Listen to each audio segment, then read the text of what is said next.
こでちょっとキャンプ場の紹介していきます。本当に森の中です。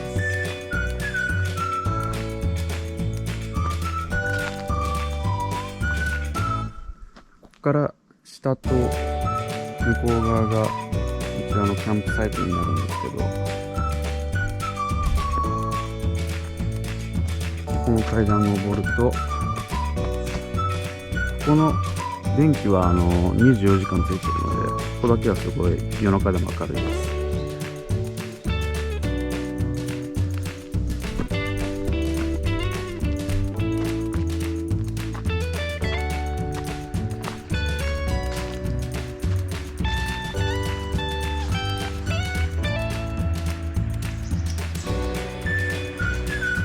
で、ここに管理棟があって、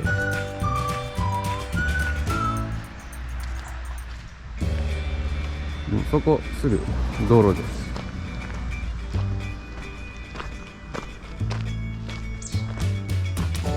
で、ここがトイレです。